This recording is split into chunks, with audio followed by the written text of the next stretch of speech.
Hello everyone, welcome to our channel. मैं हूं ऐश्वर्या। तो प्रेगनेंसी के कुछ ऐसे लक्षण जो आपको ओव्यूलेशन के बाद से ही नज़र आने लगते हैं या डेट मिस होने से पहले नज़र आने लगते हैं। तो बहुत सारी महिलाएं जो कि बहुत ज़्यादा सेंसिटिव है, उनको ये सारे लक्षण बहुत जल्दी नोटिस हो जाते हैं और पहले भी प्रेगनेंसी में उन्होंने, चाहे उनका मिसकैरेज हो गया हो या फिर डिलीवरी हुआ हो, उनकी सेंसिटिवनेस इतनी है कि वो जो इम्प्लांटेशन के बाद से जब लक्षण आने लगते हैं तो बहुत जल्द वो पहचान जाती है और उनको डेट मिस होने से पहले ही पता चल जाता है कि ये सारे लक्षण की वजह से कि वो प्रेग्नेंट है या नहीं। चलिए इस वीडियो को शुरू करते हैं। जैसे ही प्रेगनेंसी जो है कंसीव होती है, आपका जो जैसे कि ओव्यूलेशन के दौरान आप ट्राई करते हो, उसके बाद होता है स्पर्म एंड एग का मीट फैलोपियन ट्यूब में। वहाँ से फर्टिलाइजेशन की प्रक्रिया पूरी होती है। जैसे कि एक जो सेल है वो डिवाइड होने लगता है 2 सेल्स में, 4 सेल्स में, 8 में, 32 में, इस तरीके से वो डिवाइड होता है और वो ब्लास्टोसिस्ट का रूप ले लेता है।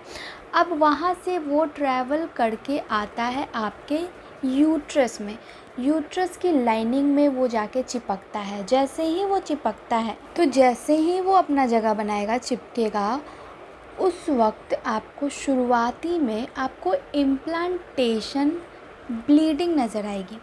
ये इम्प्लांटेशन ब्लीडिंग जो है, कई महिलाओं को हो सकता है 20 से 30% महिलाओं को ये इम्प्लांटेशन ब्लीडिंग होती है। तो हो सकता है ये कि आपको ये नोटिस हो या नहीं भी हो।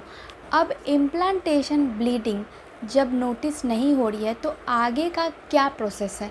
तो जैसे ही इम्प्लांट होता है आपका एम्ब्रो, आपका जो भ्रूण है वो इम्प्लांट हो जाता है यूट्रस में, तब वहाँ से जो आगे का प्रोसेस है, जैसे कि वहाँ से आपके प्रेगनेंसी के हार्मोन्स बनना शुरू होते हैं। जैसे HCG हो गया, प्रोजेस्टेरॉन हो गया। ये ब्रेन को मैसेज देते हैं कि प्रोजेस्टेरॉन हार्मोन्स है, उसका उत्पादन ज़्यादा से ज़्यादा किया जाए। तो जैसे ही हार्मोन्स बनने शुरू होते हैं, आपको कुछ सिम्टम्स नज़र आने लगेंगे। जैसे जैसे वो हार्मोन्स उत्पादित होते रहेंगे, आपके अंदर कुछ ना कुछ लक्षण नज़र आने लगेंगे। जैसे ब्रेस्ट टेंडरनेस का, सोरनेस का, बिल्कुल हल्का सा क्रैम्पिंग महसूस हो ब्रेस्ट में, सोरनेस आपको महसूस हो, सेंसिटिवनेस महसूस हो ब्रेस्ट में। तो ये हार्मोन्स की नई उत्पत्ति के कारण, उत्पादन के कारण ये सारे लक्षण कहीं ना कहीं आपको उभर के दिखने लगते हैं। अगर ये लक्षण भी बहुत सारी महिलाओं को नहीं दिख रहे तो नोज़िया की प्रॉब्लम होने लगती है, फैटिग आना, मतलब कि सुबह में जब आप उठोगे बेड से तो आपको थोड़ा सा सर भारी लगना, आपको टायर्डनेस फील होना, लेज़ीनेस फील होना। हो सकता है कि उन दिनों में इम्प्लांटेशन के बाद जब सिम्टम्स नज़र आने लगे तो आपको लाइट फीवर भी 1-2 दिन महसूस हो। कई महिलाओं को बिल्कुल लाइट पेल्विक क्रैम्प भी महसूस होता है इम्प्लांटेशन डेज के दौरान। तो लाइट बिल्कुल बहुत ज़्यादा नहीं, बिल्कुल थोड़ा सा आपको पेल्विक में क्रैम्प महसूस हो रहा है। बिल्कुल 1 दिन या 2 दिन आपको ये प्रॉब्लम रह रहा है या एक ही बार ये क्रैम्प महसूस हो। हार्मोन्स के उतार चढ़ाव के कारण वॉमिटिंग की भी समस्या, जैसे कि आपको जी मिचलाना, उबकाई आना, वॉमिटिंग नहीं हो रही है लेकिन आपको वॉमिटिंग जैसा फ़ील हो रहा है। सुबह में बहुत अनकॉन्शियस फ़ील होना, कुछ खाना नहीं। उन दिनों में मैं आपको अगर राय दूं तो आप ज़्यादातर हाइड्रेटेड जो चीज़ें होती हैं, हाइड्रेटेड वाली चीज़ें, अगर ज़्यादा उबकाई की आपको प्रॉब्लम है तो जिसमें पानी की मात्रा ज़्यादा है, जिस फूड में, वो खाना आप खाएं।